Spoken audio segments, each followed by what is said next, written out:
This coming week brings one of the most important holidays for Muslims, Eid al-Fitr, which celebrates the end of the month-long Ramadan fasting.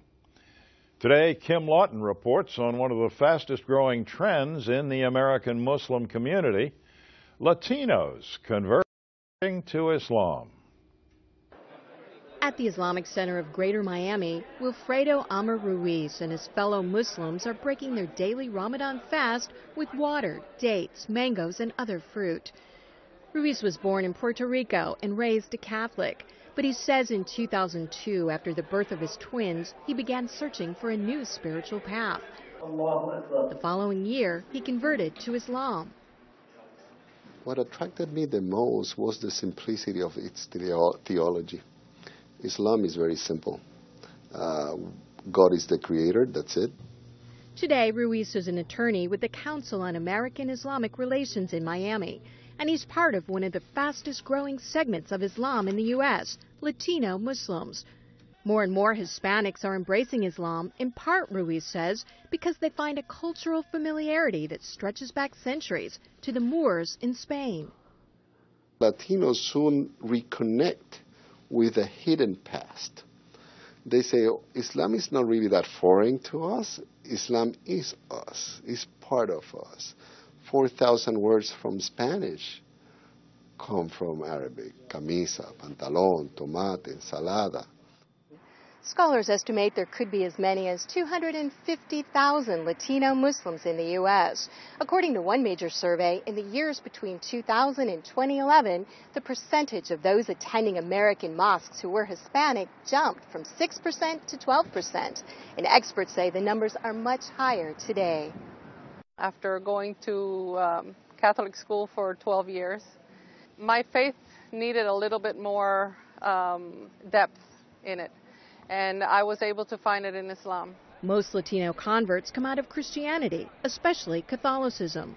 The Trinity was very confusing to me. I didn't understand how God was a man or how man could become a God. I just felt that the minute I put my head down to the ground, I felt like I was really talking to God. Ruiz says many Latinos like that in Islam there are no intermediaries with God, such as priests. You don't need of another human being really to fully practice Islam. Even if you're alone in an island, your religion will be complete if you're Muslim. Hispanic Muslim converts can face a host of challenges, not least of which is the reactions from family and friends. Ruiz's mother didn't speak to him for months. She was hurt, probably. Why? Because she was the one that moved us to be in a Catholic school, be raised as Catholic. She herself was such a devout Catholic that probably she felt like hurt. Look, I did everything for my son to be a Catholic, good Catholic boy, and now he turns to be a Muslim. Ruiz's wife, Edamar Capella, grew up in a Puerto Rican Presbyterian family. Her family has been more accepting. I joke with my mom, and I tell her that you raised me as a Muslim, you just didn't know it. Because a lot of the values, most of them, I learned at home. And for them, it was like my pathway. That's her pathway. Let her follow it. Some Latinos have difficulty adapting to Islamic standards, such as no pork products or alcohol.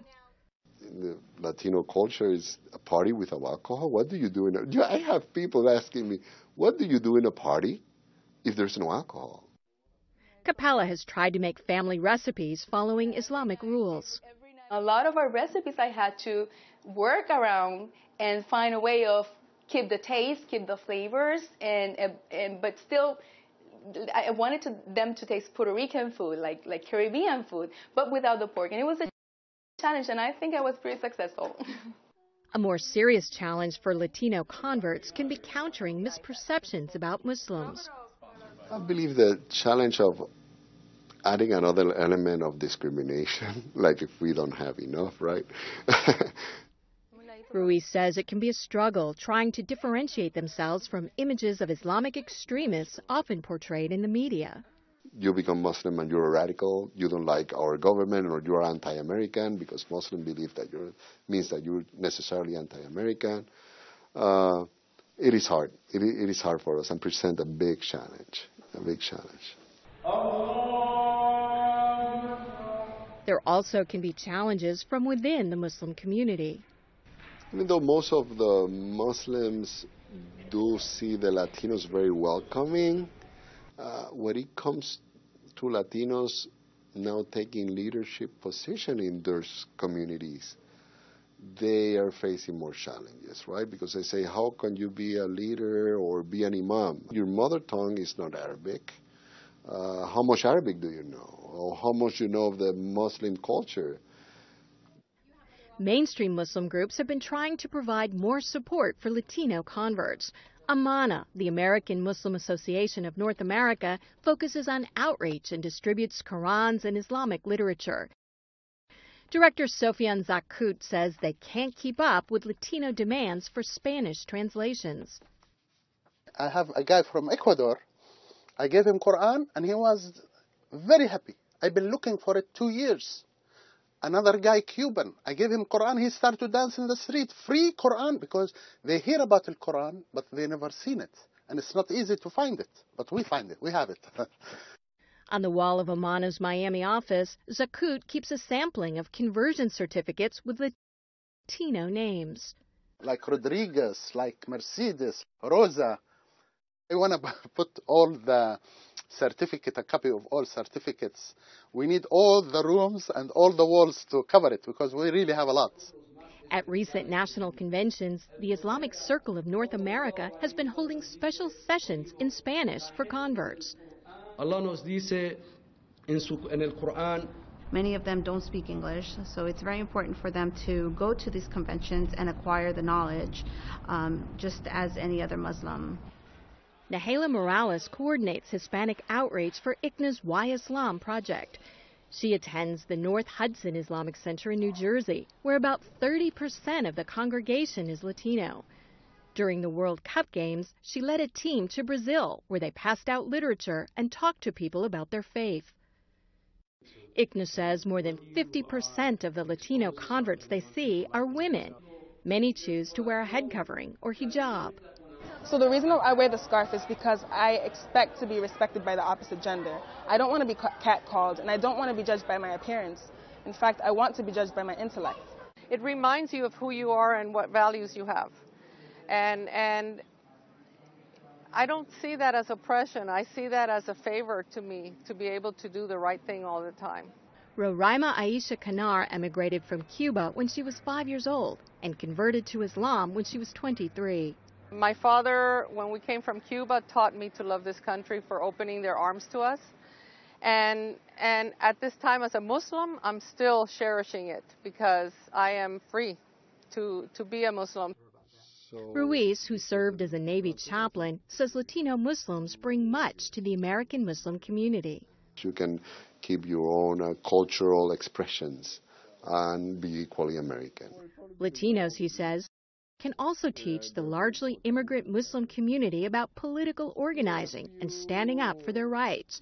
He says because they face so many questions, Latino converts tend to be better educated about Islam than many from predominantly Islamic societies. I need to learn, not to a level to satisfy only my curiosity, but my family's curiosity as well, right? And I better be ready to answer their questions.